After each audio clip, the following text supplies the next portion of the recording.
بسم الله الرحمن الرحيم. ياسين والقرآن الحكيم إنك لمن المرسلين على صراط مستقيم تنزيل العزيز الرحيم لتنذر قوما ما أنذر آباؤهم فهم غافلون. لقد حق القول على أكثرهم فهم لا يؤمنون. إنا جعلنا في أعناقهم أغلالا فهي إلى الأذقان فهم مقمحون. وجعلنا من بين أيديهم سدا ومن خلفهم سدا فأغشيناهم فهم لا يبصرون. وسواء عليهم أأنذرتهم أم لم تنذرهم لا يؤمنون. إنما تنذر من اتبع الذكر وخشي الرحمن بالغيب فبشره بمغفرة وأجر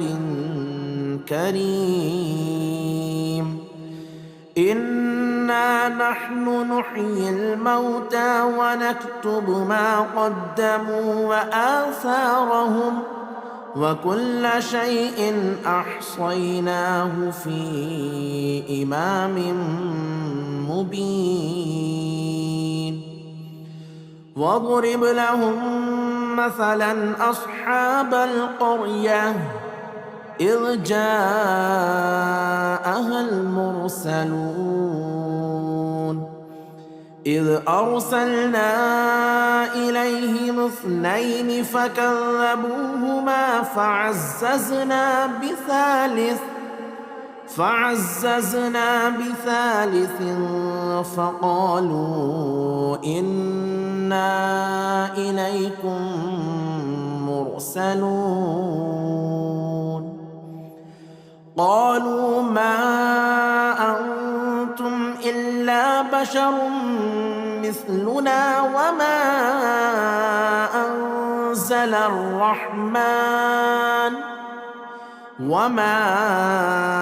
أنزل الرحمن من شيء إن أنتم إلا تكذبون.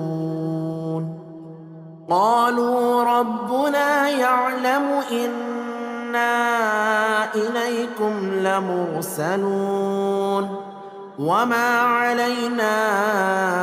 إلا البلاغ المبين. قالوا إنا تطيرنا بكم لئن لم تنتهوا لنرجمنكم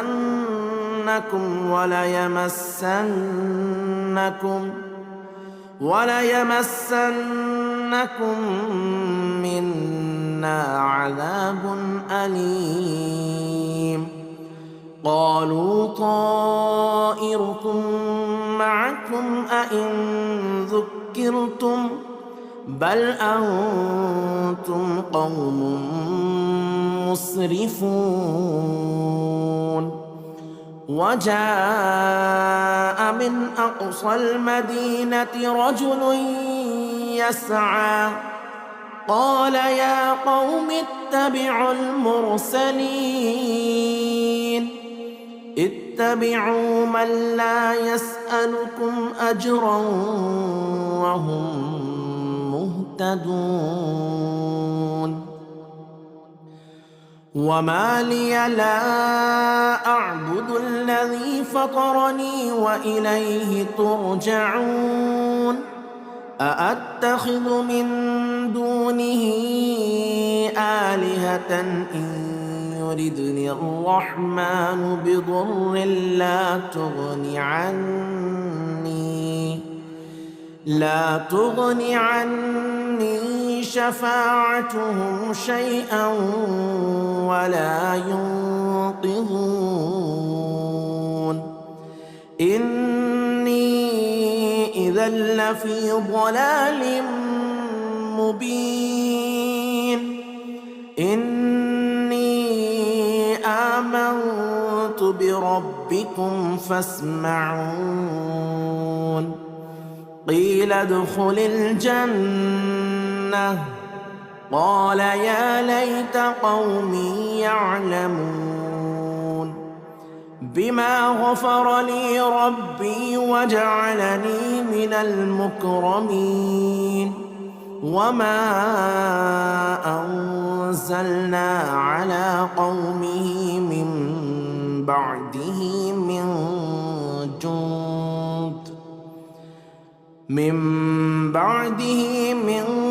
جند من السماء وما كنا منزلين إن كانت إلا صيحة واحدة فإذا هم خامدون يا حسرة على العباد ما يأتيهم من رسول إلا كانوا به يستهزئون ألم يروا كم أهلكنا قبلهم من القرون أنهم إليهم لا يرجعون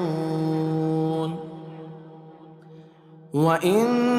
كل لما جميع لدينا محضرون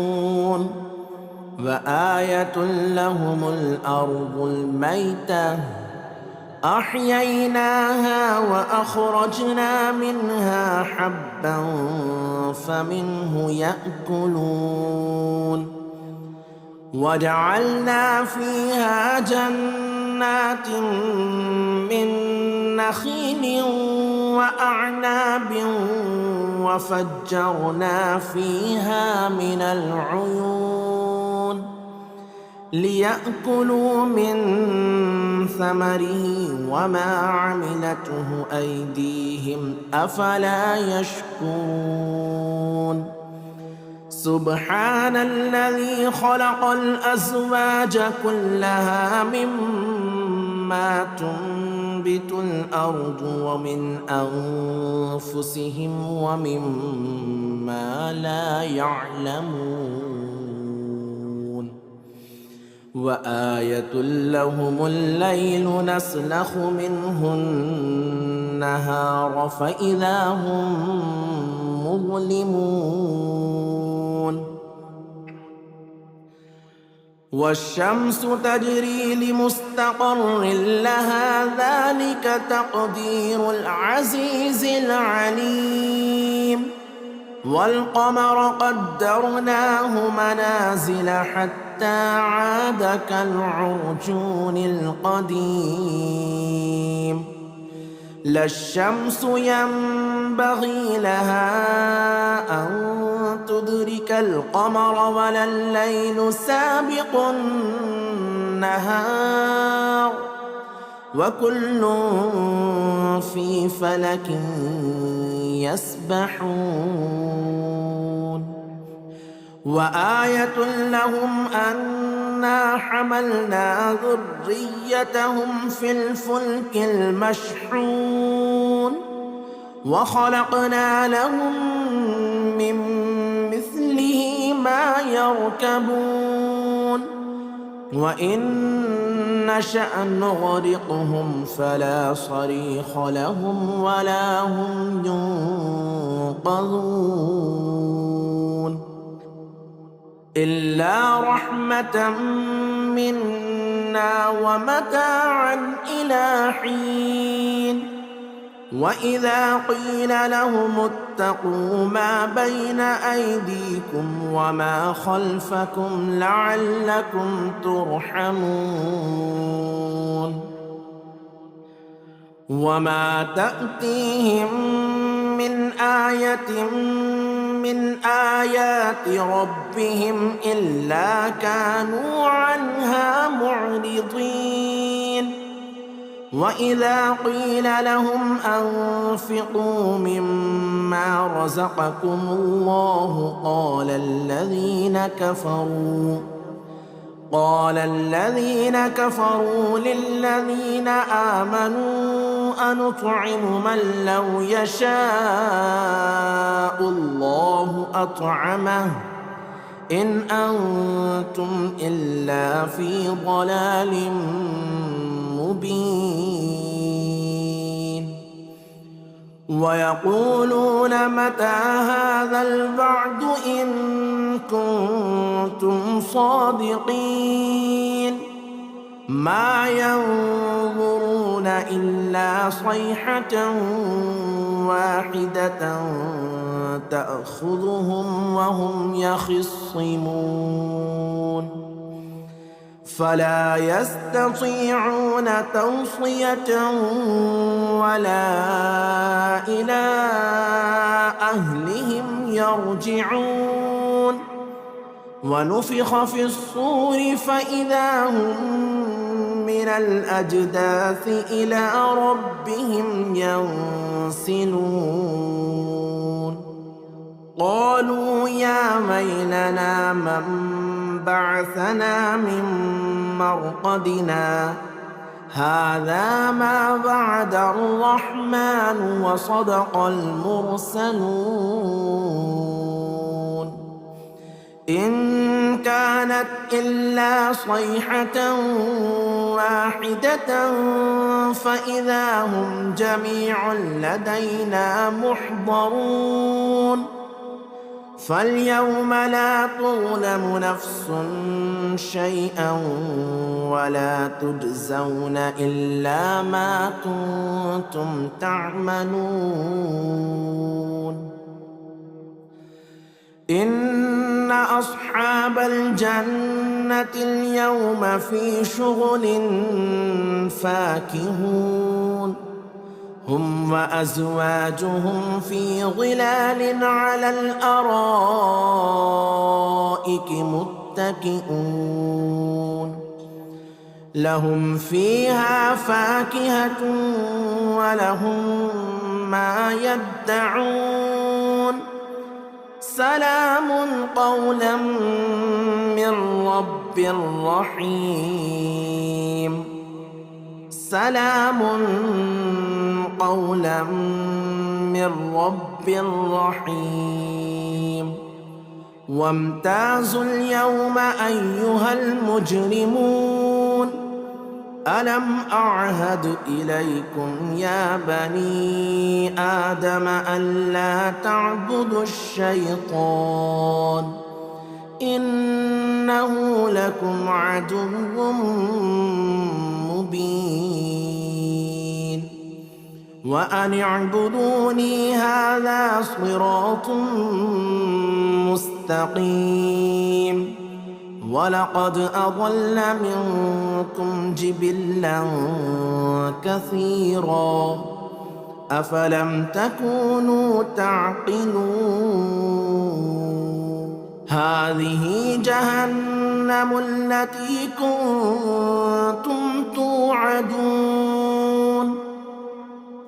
اصلوها اليوم بما كنتم تكفرون اليوم نختم على أفواههم وتكلمنا أيديهم وتشهد أرجلهم بما كانوا يكسبون ولو نشاء لطمسنا على أعينهم فاستبقوا الصراط فأنى يبصرون ولو نشاء لمسخناهم على مكانتهم فما استطاعوا مضيا ولا يرجعون. ومن نعمره ننكسه في الخلق أفلا يعقلون. وما علمناه الشعر وما ينبغي له إن هو إلا ذكر وقرآن مبين لينذر من كان حيا ويحق القول على الكافرين. أولم يروا أنا خلقنا لهم مما عملت أيدينا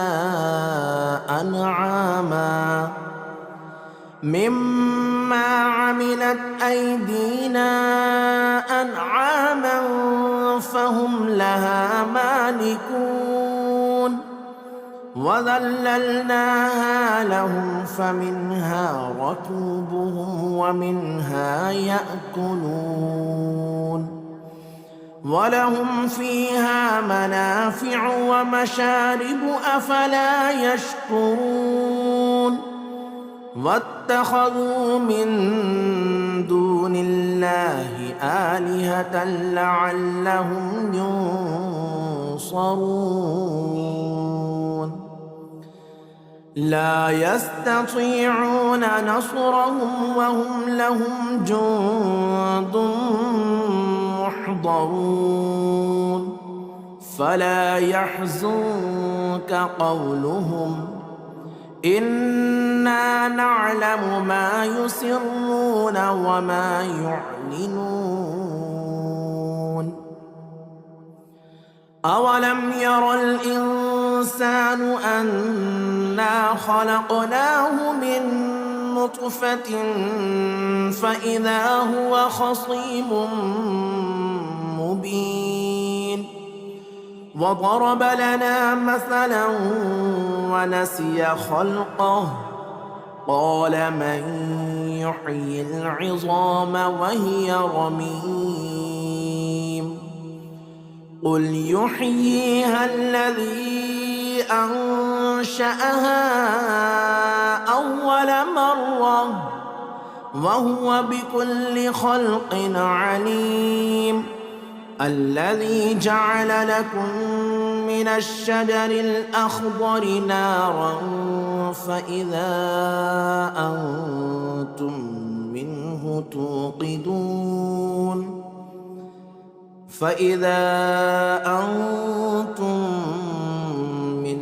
توقدون.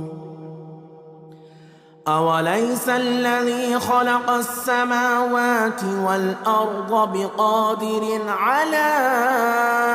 أن يخلق مثلهم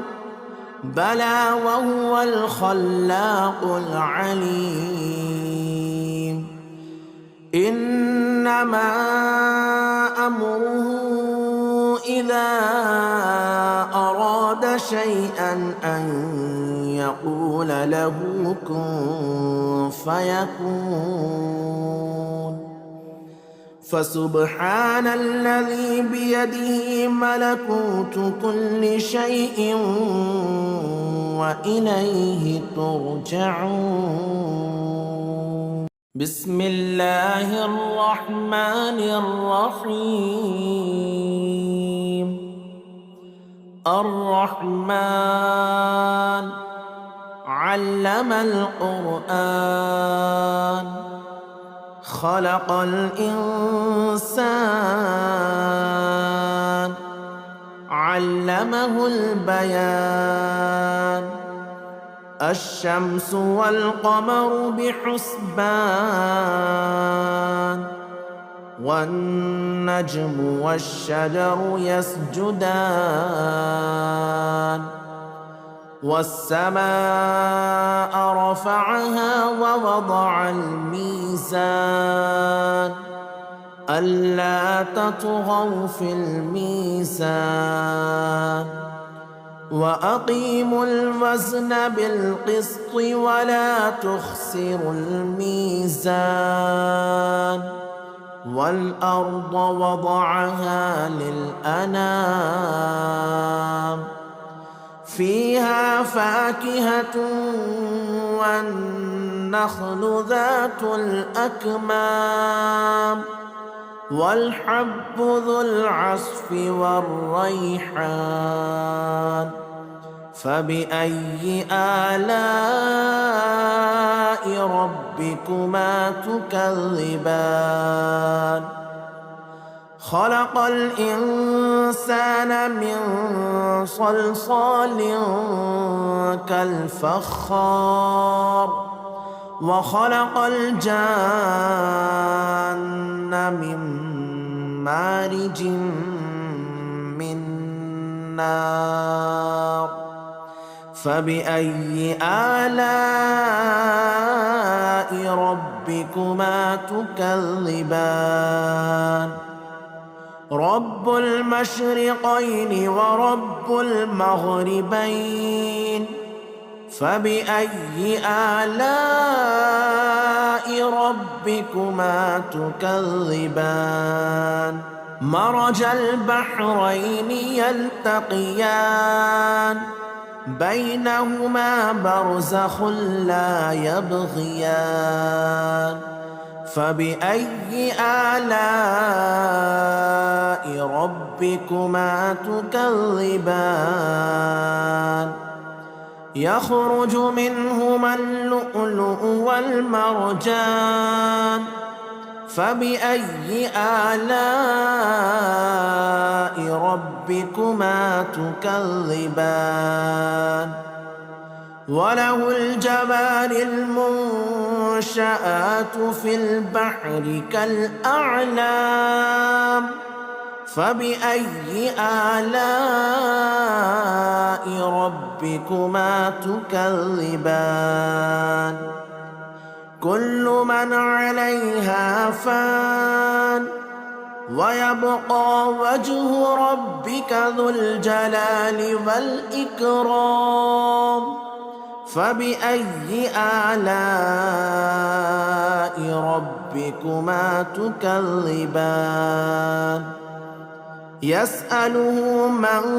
في السماوات والأرض كل يوم هو في شأن فبأي آلاء ربكما تكذبان سنفرغ لكم أيها الثقلان فبأي آلاء ربكما تكذبان يا معشر الجن والإنس إن استطعتم أن تنفذوا من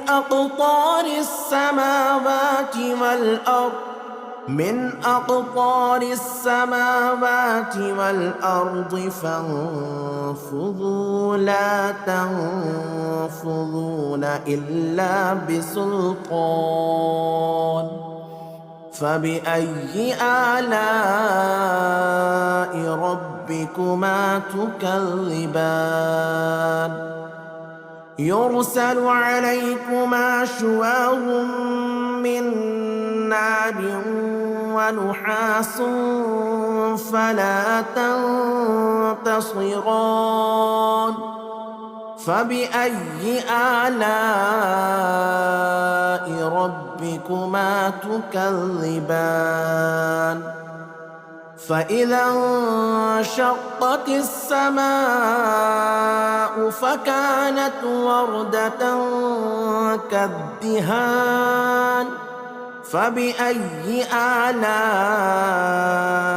ربكما تكذبان فيومئذ لا يسأل عن ذنبه إنس ولا جان فبأي آلاء ربكما ربكما تكذبان يعرف المجرمون بسيماهم فيؤخذ بالنواصي والأقدام فبأي آلاء ربكما تكذبان هذه جهنم التي يكذب بها المجرمون يطوفون بينها وبين حميم آن فبأي آلاء ربكما تكذبان ولمن خاف مقام ربه جنتان فبأي آلاء ربكما تكذبان ذواتا أفنان فبأي آلاء ربكما تكذبان فيهما عينان تجريان فبأي آلاء ربكما تكذبان فيهما من كل فاكهة زوجان فبأي آلاء ربكما تكذبان متكئين على فرش بطائنها من استبرق وجنى الجنتين دان فبأي آلاء ربكما تكذبان فيهن قاصرات الطرف لم يطمثهن إنس قبلهم ولا جان فبأي آلاء ربكما تكذبان كأنهن الياقوت والمرجان فبأي آلاء ربكما تكذبان هل جزاء الإحسان إلا الإحسان فبأي آلاء ربكما تكذبان ومن دونهما جنتان فبأي آلاء ربكما تكذبان مدهامتان فبأي آلاء ربكما تكذبان فيهما عينان نضاختان فبأي آلاء ربكما تكذبان فيهما فاكهة ونخل ورمان فبأي آلاء ربكما تكذبان فيهن خيرات حسان فبأي آلاء ربكما تكذبان حور مقصورات في الخيام فبأي آلاء ربكما تكذبان لم يطمثهن إنس قبلهم ولا جان فبأي آلاء ربكما ربكما تكذبان متكئين على رفرف خضر وعبقري حسان فبأي آلاء ربكما تكذبان تبارك اسم ربك ذي الجلال والإكرام بسم الله الرحمن الرحيم ياسين والقرآن الحكيم إنك لمن المرسلين على صراط مستقيم تنزيل العزيز الرحيم لتنذر قوما ما أنذر آباؤهم فهم غافلون لقد حق القول على أكثرهم فهم لا يؤمنون إنا جعلنا في أعناقهم أغلالا فهي إلى الأذقان فهم مقمحون وجعلنا من بين أيديهم سدا ومن خلفهم سدا فأغشيناهم فهم لا يبصرون وسواء عليهم أأنذرتهم أم لم تنذرهم لا يؤمنون إنما تنذر من اتبع الذكر وخشي الرحمن بالغيب فبشره بمغفرة وأجر كريم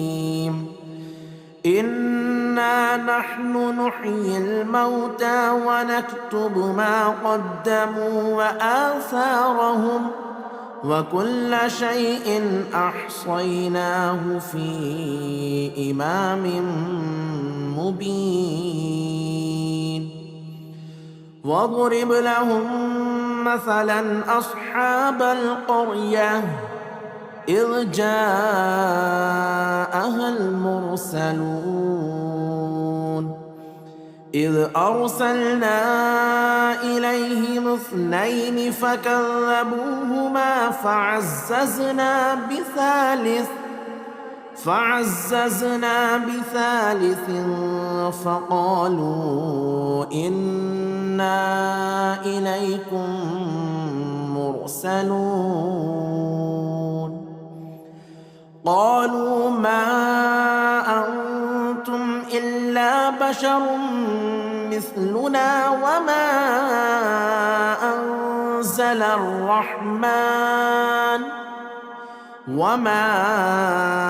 أنزل الرحمن من شيء إن أنتم إلا تكذبون قالوا ربنا يعلم إنا إليكم لمرسلون وما علينا إلا البلاغ المبين قالوا إنا تطيرنا بكم لئن لم تنتهوا لنرجمنكم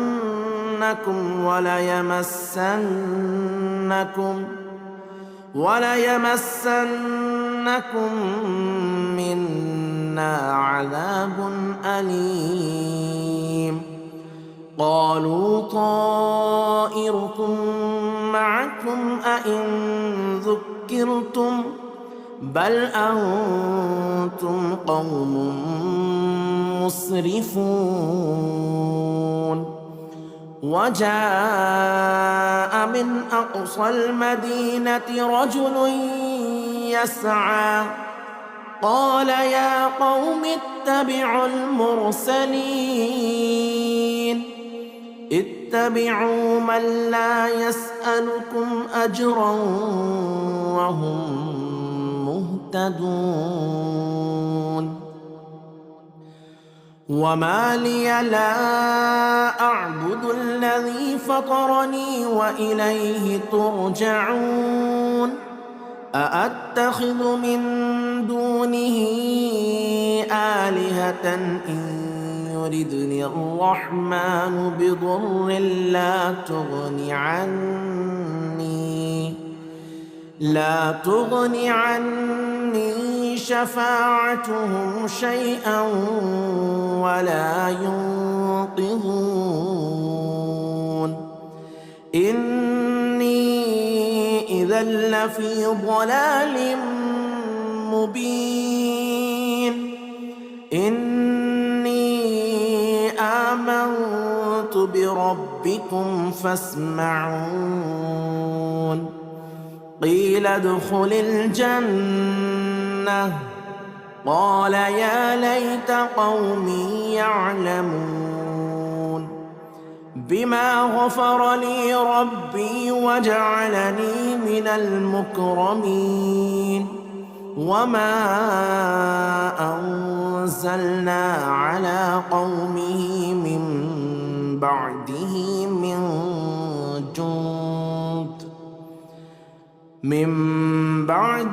من جند من السماء وما كنا منزلين إن كانت إلا صيحة واحدة فإذا هم خامدون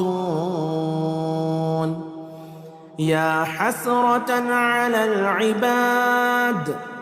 ما يأتيهم من رسول إلا كانوا به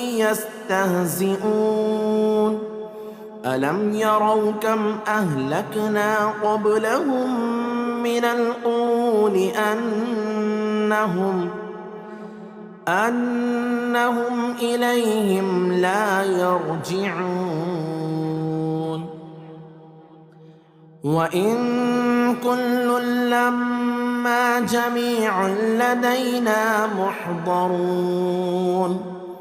وآية لهم الأرض الميتة أحييناها وأخرجنا منها حبا فمنه يأكلون وجعلنا فيها جنات من نخيل وأعناب وفجرنا فيها من العيون ليأكلوا من ثمره وما عملته أيديهم أفلا يشكرون سبحان الذي خلق الأزواج كلها مما تنبت الأرض ومن أنفسهم ومما لا يعلمون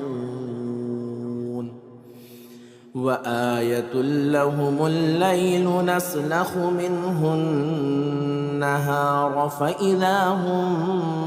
مظلمون والشمس تجري لمستقر لها ذلك تقدير العزيز العليم والقمر قدرناه منازل حتى عاد كالعرجون القديم لا الشمس ينبغي لها أن تدرك القمر ولا الليل سابق النهار وكل في فلك يسبحون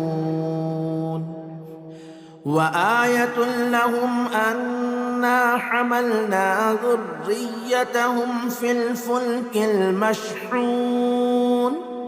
وخلقنا لهم من مثله ما يركبون وإن نشأ نغرقهم فلا صريخ لهم ولا هم ينقذون إلا رحمة منا ومتاعا إلى حين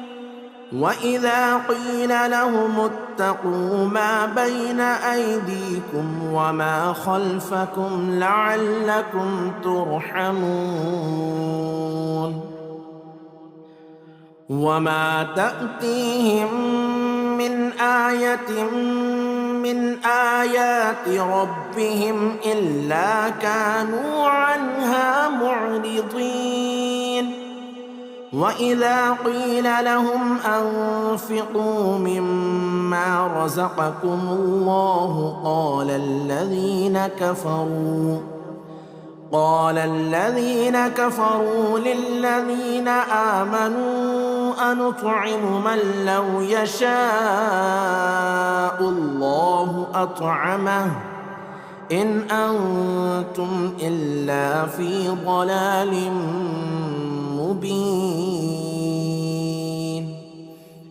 ويقولون متى هذا الوعد إن كنتم صادقين ما ينظرون إلا صيحة واحدة تأخذهم وهم يخصمون فلا يستطيعون توصية ولا إلى أهلهم يرجعون ونفخ في الصور فإذا هم من الأجداث إلى ربهم ينسلون قالوا يا ويلنا من بعثنا من مرقدنا هذا ما وعد الرحمن وصدق المرسلون إن كانت إلا صيحة واحدة فإذا هم جميع لدينا محضرون فاليوم لا تظلم نفس شيئا ولا تجزون إلا ما كنتم تعملون إن أصحاب الجنة اليوم في شغل فاكهون هم وأزواجهم في ظلال على الأرائك متكئون لهم فيها فاكهة ولهم ما يدعون سلام قولا من رب رحيم سلام قولا من رب رحيم وامتازوا اليوم أيها المجرمون ألم أعهد إليكم يا بني آدم ألا تعبدوا الشيطان إنه لكم عدو مبين وأن اعبدوني هذا صراط مستقيم ولقد أضل منكم جبلا كثيرا أفلم تكونوا تعقلون هذه جهنم التي كنتم توعدون اصلوها اليوم بما كنتم تكفرون اليوم نختم على أفواههم وتكلمنا أيديهم وتشهد أرجلهم بما كانوا يكسبون ولو نشاء لطمسنا على أعينهم فاستبقوا الصراط فأنى يبصرون ولو نشاء لمسخناهم على مكانتهم فما استطاعوا مضيا ولا يرجعون ومن نعمره ننكسه في الخلق أفلا يعقلون وما علمناه الشعر وما ينبغي له إن هو إلا ذكر وقرآن مبين لينذر من كان حيا ويحق القول على الكافرين أولم يروا أنا خلقنا لهم مما عملت أيدينا أنعاما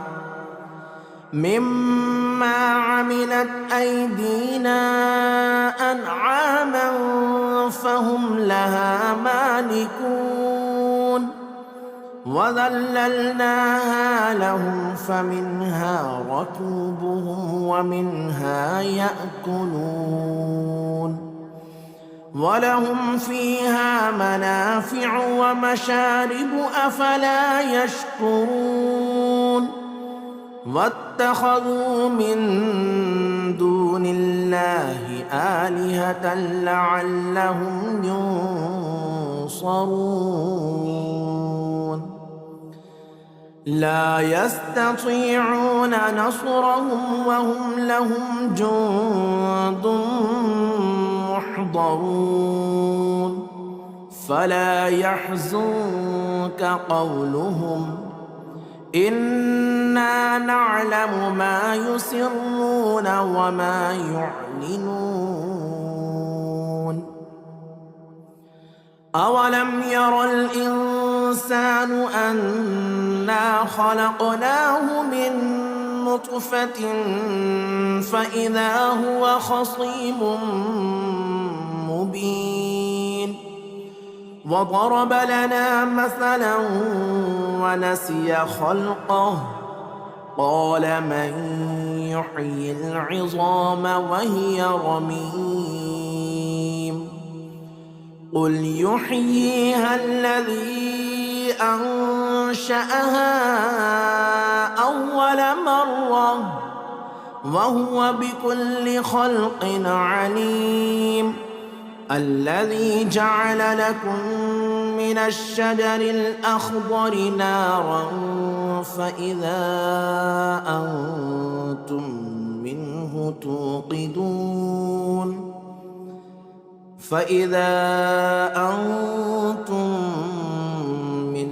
توقدون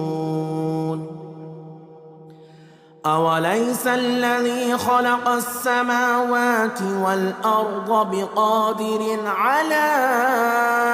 أن يخلق مثلهم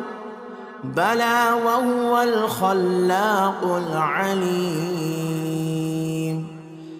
إنما أمره إذا أراد شيئا أن يقول له كن فيكون فسبحان الذي بيده ملكوت كل شيء وإليه ترجعون.